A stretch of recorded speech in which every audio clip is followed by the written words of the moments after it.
Back on Get Up, it is time to sound off. Yesterday on First Take, Stephen A. had this to say about Patrick Mahomes.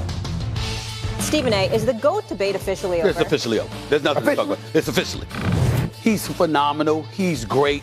One game doesn't make Patrick Mahomes a 3-time Super Bowl MVP. We know what that is. But in the end, you talk about that GOAT conversation, that went the hell out the window last night at Super Bowl 59. Okay, so the greatest of all time, he said that conversation, it's over. You know who's the greatest of all time? Yeah. Stephen A. Smith. Because he sat there last week and said, if Patrick Mahomes wins this game, he's the greatest of all time. And now, since he didn't, he's declaring the conversation. You got to love it. Look, it never should have been a conversation. Tom Brady's the greatest of all time because of the way he endured, or what he did early in his career, middle of his career, late in his career. We don't know, and we won't know for a long time, whether Patrick Mahomes will still be great and winning championships or even want to be at age 43. So even if he had won Sunday night, this isn't second guess. They sent me this question in every single show note for the last 2 months. If Mahomes wins a third straight, is he the greatest of all time? No. No, because he still has work to do to catch Brady. And that work involves lasting. It involves continuing to excel, maintaining that drive. It may be that Patrick Mahomes wins 12 Super Bowls. I don't know. But the fact is, Tom Brady's the greatest because of what he did over a period of decades, and Mahomes isn't even through his first one yet. Swagoo, I got to hear your opinion because my man Graz is on one this morning. Yes, he is. What do you mean? It's no TV. Well, I'm on one with him because, one, the GOAT debate is not over. I'm with Graz. It's longevity. Longevity is a part of the GOAT debate, which is why I always get mad, since we've been having a lot of basketball, that seems to diminish LeBron James' GOAT status. So here's the thing, right? When we start having a conversation about greatest of all time, we having this conversation because it's fun and it gets people going. We know Tom Brady the damn GOAT. Everybody understands that. This trajectory is the reason why the conversation was being had. Pat Mahomes, I think, going into his 8th year, y'all correct me if I'm wrong, the man done been to 5 Super Bowls already. Yeah, exactly. He's won 3 of them. There's a relativity to the projection of where he potentially could be. But might we remind everybody, like my spirit animal Graz this morning, did Tom Brady play for 20 years? Wasn't it 20 years? He got 12 more to play. And potentially, it could end up being the greatest career of all time, which makes you the GOAT, like Tom Brady was. But right now, let's just table the conversation and say that he has a trajectory to one day be in that conversation and may overtake it, which is something we thought we would never see. So let's be excited about that, as opposed to having these guys compared when he ain't played half the time Tom Brady has played yet. And I think it's always tough. I mean, to Stephen A's defense, and I don't like defending Stephen A, but I am on this situation, is that he was going for something that no one has done, right, in our game. With free agency, the draft, the parity in the NFL, all of those things. So to have won 3 in a row would have put it. Now, does that make him the GOAT? That everybody can argue and answer for themselves. But at the end of the day, there's no way this conversation is truly over because he's still playing. And if you think about where he is, to Swagoo's point, he's played in 7 AFC championship games, y'all. 7. He's played 8 years. 7. So if he continues this, he's in the Super Bowl every year. So he might get a few more. Tom Brady went on a 10-year, no Super Bowl wins in 10 years.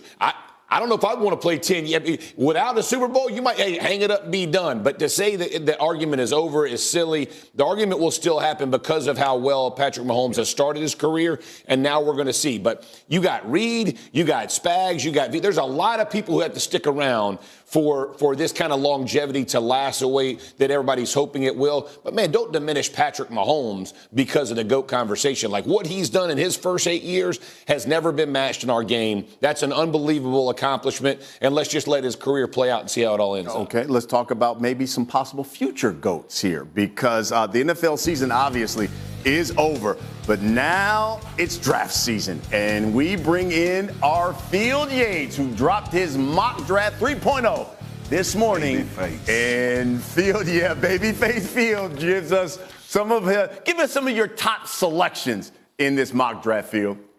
Well, BC, it's good to be on with you this morning, and let's start with Travis Hunter, the wide receiver or cornerback from Colorado, become an all-pro level wide receiver or all-pro level cornerback. Yes, we have never seen it at the NFL. We have not seen a player go both ways in a full-time capacity. Do I expect it? I'm not sure, but Joe Edmond is up next, and as you know, Myles Garrett wants out. Whether he stays or whether he goes, Abdul Carter, to me, along with Travis Hunter, is in a tier of the top 2 players in this entire class. He had a wonderful season this past year, 12 sacks. He was at his best when it mattered the most. He was dominant during Penn State's run in the college football playoff. This guy has the best first step quickness in a very deep edge class this year. He had 12 sacks this past year. That seems like what he could be doing at a regular basis in the NFL. And finally, everybody's always wondering about quarterbacks. I have Cam Ward from Miami going first to the Giants, number 3 overall, the most dynamic quarterback in this year's draft class, led all quarterbacks in terms of passing touchdowns in the FBS last season. He's an innovator as well.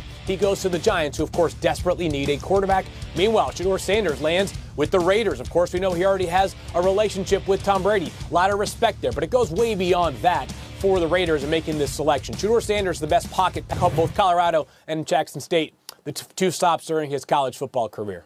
You know, I think it's interesting looking at Fields' mock here, Jeff, because you got the Giants there at 3. He's saying Hunter there with the Titans at number 1, not a quarterback, even though Will Levis has struggled there. Do you think the Giants should trade up? Well, we'll see how the pressure. We always know quarterback's a sin because the pressure of that position, right? And teams understand what that is. But if the Titans do their scouting and decide these 2 guys aren't the first pick, I'm trading it for sure. The Titans are a long way away. They need a lot of picks to help them. So if those aren't your guys, trade out, be better as a whole. The Giants got to get one. Daboll, the pressure on Daboll and the Giants staff, even the front office, is win or go home. That means they're getting fired. So or contracts expired, however you want to look at it. So when you think of this, they have a lot more pressure to perform than Callahan does in year 2 in Tennessee. I think that's the move to watch, right? Because if you're the Titans and you want Travis Hunter, you can move back with the Giants and still get him at 3. That's right. So I think so do you play the Giants and the Raiders and the Jets all off each other and try and get those offers up? So what you get for that 1 pick is a treasure trove of other picks and also an impact guy like potentially a Travis Hunter. So that's the key question to me, is the one you asked. Do the Titans believe there's a quarterback in this draft that is their franchise quarterback for years to come? If the answer is no, then they have to think about trading that pick. Exactly. Swagoo, what do you think? I'm agreeing with Dan and Jeff. And I love the Travis Hunter to Tennessee, but not at 1. Here's the thing, too, guys. We all know this, and we've seen this since we've been working at this network. The team with the first pick of the draft, if it was a clear-cut quarterback, we'd know by now.